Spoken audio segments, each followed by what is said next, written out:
நீங்க ஏதாவது ஒண்ணு சொல்லி லக்ஷ்மி அம்மாவை கோவிலுக்கு கூட்டிட்டு போய் லக்ஷ்மி அம்மாவை தடுக்கிறதுக்கு முயற்சி பண்ணி பாருங்க. அந்த சாமியோட சக்தியாலேயாவது லக்ஷ்மி அம்மாவோட மனசு மாற வாய்ப்பு இருக்கு. நீ சொல்ற யோசனை நல்லாதான் இருக்கு. கடவுள் முன்னாடி பேசுற ஒரு வார்த்தைக்கு கண்டிப்பா பதில் கிடைக்கும்.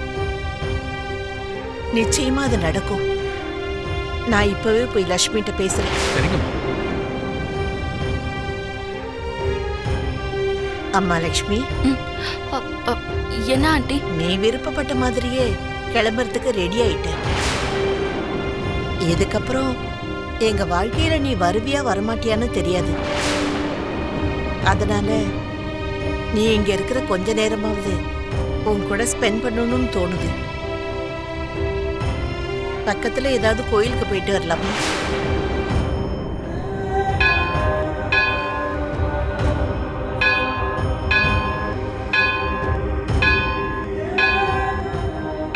ஆமா ஆண்டி, ஏன்னு தெரியல, எனக்கும் கோயிலுக்கு போகணும்னு தோணுது. நீங்க சொன்ன மாதிரி கோயிலுக்கு போயிட்டு வரலாம். நான் கேட்டோன்னு ஒத்துக்கிட்டியம்மா, ரொம்ப சந்தோஷம். வா போலாம்.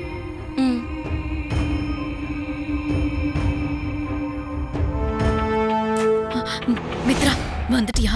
உன்னதான்ப்பா எதிர்பார்த்துட்டு இருந்தேன். என்னாச்சு மாம்? எதுக்காக என்ன உடனே கிளம்பி வர சொன்னீங்க? அதெல்லாம் நான் அப்புறமா சொல்றேன். நீ முதல்ல வாப்பா. மாம், ஒரு நிமிஷம். ஏன் இவ்வளவு பதட்டமா இருக்கீங்க? ஒண்ணு இல்ல மித்ரா. மித்ரா, எப்படி இருக்கு? நான் நல்லா இருக்கேங்க ஐயா.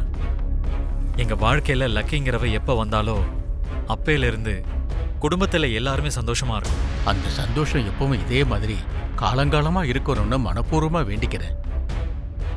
ரொம்ப நன்றிங்க ஐயா. ஆமா, என்ன எதுக்கு இங்க வர சொன்னீங்க? இப்ப நீ உன்னோட கையால ஒரு ஹோமம் பண்ணணும்பா. நான் ஹோமம் பண்ணணுமா? எதுக்குங்க ஐயா? எங்க வாழ்க்கையில லக்கிங்கிறவ எப்ப வந்தாலோ அப்பையில இருந்து குடும்பத்துல எல்லாருமே சந்தோஷமா இருக்கும். அந்த சந்தோஷம் எப்பவும் இதே மாதிரி காலங்காலமா இருக்கணும்னு மனப்பூர்வமா வேண்டிக்கிறேன். ரொம்ப நன்றிங்க ஐயா. ஆமா, என்ன எதுக்கு இங்க வர சொன்னீங்க? இப்ப நீ உன்னோட கையால ஒரு ஹோமம் பண்ணணும்பா. நான் ஹோமம் பண்ணணுமா? எதுக்குங்க ஐயா?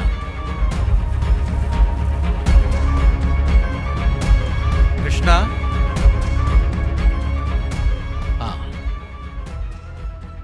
இந்த துணியை மாத்திட்டு வா மித்ரா. நாம ஹோமத்தை ஆரம்பிக்கணும். மாம், இங்க என்னதான் நடக்குது? இந்த ஹோமம் பூஜை எல்லாம் எதுக்கு? அதான் ப்ராப்ளம் எதுவும் இல்லையே. இந்த ஹோமம் முடியற வரைக்கும் இந்த மாதிரி எந்த கேள்வியும் கேட்காத மித்ரா.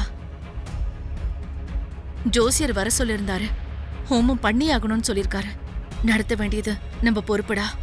நீ போய் துணியை மாத்திட்டு வா. சரிங்க மாம். என்ன ஒரே பதட்டமா இருக்கிற மாதிரி தெரியுது. எதை பத்தியும் ரொம்ப தீவிரமா யோசிக்கிற மாதிரி தெரியுது.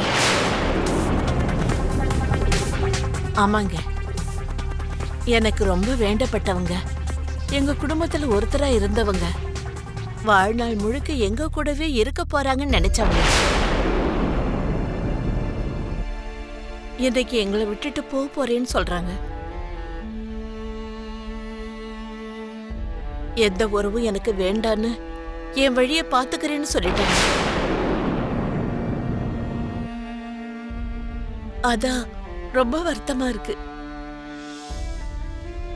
வேண்டப்பட்டவங்க நம்மள விட்டு பிரிஞ்சு போயிட்டாங்கன்னா அது எவ்வளவு வேதனையா இருக்கும்னு எனக்கு ரொம்ப நல்லாவே தெரியும். அந்த வேதனையை தாங்கிக்கவே முடியாது.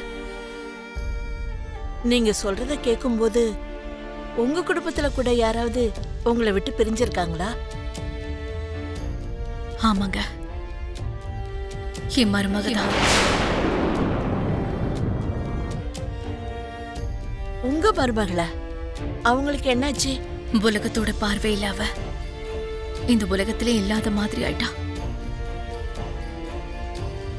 ஆனா அந்த கடவுளோட பார்வையில இந்த உலகத்துல ஏதோ ஒரு மூலையில அவ இருக்கா. லக்ஷ்மியோட ஜாதகத்தால மித்ராவை சூழ்ந்து வந்த ஆபத்துகளை சுதர்சன சக்கரம் மாதிரி வெட்டி சாய்ச்சிருக்கு. அதனால மித்ராவை தாக்க வந்த சக்திகள் பலமிழந்து போச்சு.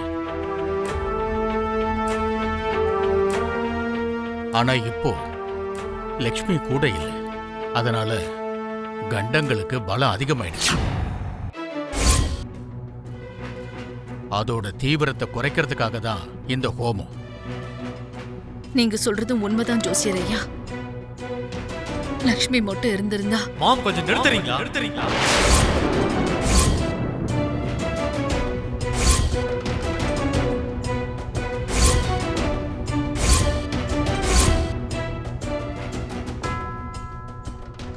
நான் எந்த பேரை என் வாழ்க்கையில கேட்க கூடாதுன்னு நினைக்கிறேனோ அந்த பேரை நீங்க அடிக்கடி சொல்லிக்கிட்டே இருக்கீங்க.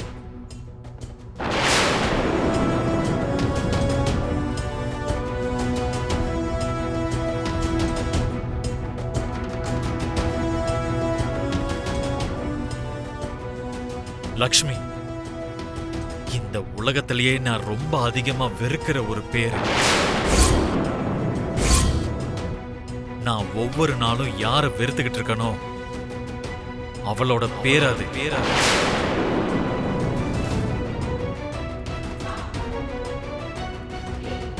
இந்த உலகத்திலேயே எல்லாரை விடவும் ரொம்ப கொடூரமானவ அந்த லக்ஷ்மி.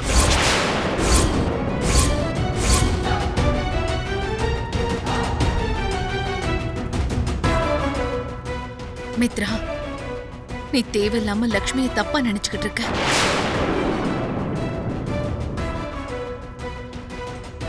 சாமி பாதங்கள்ல நம்ம ஏத்துற விளக்கு எவ்வளவு புனிதமானதோ என்னோட மருமகளும் அதே மாதிரி புனிதமானவ.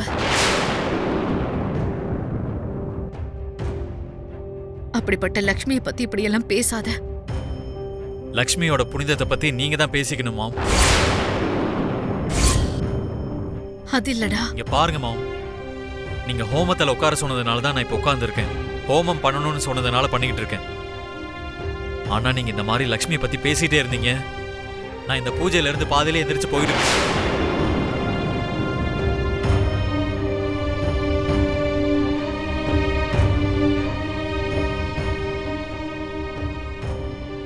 அவர் என்னைக்கு இந்த அளவுக்கு வெறுக்கிறாரா?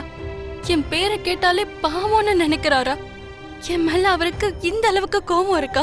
அவங்க எல்லாரையும் நான் விட்டுட்டு போனதுனாலயா, இல்ல நான் எதுக்காக போனன்ற காரணம் தெரியாததுனாலயா? மித்ரா, உனக்கு பிடிக்காத விஷயத்த நான் எதுவும் பண்ண மாட்டேன்.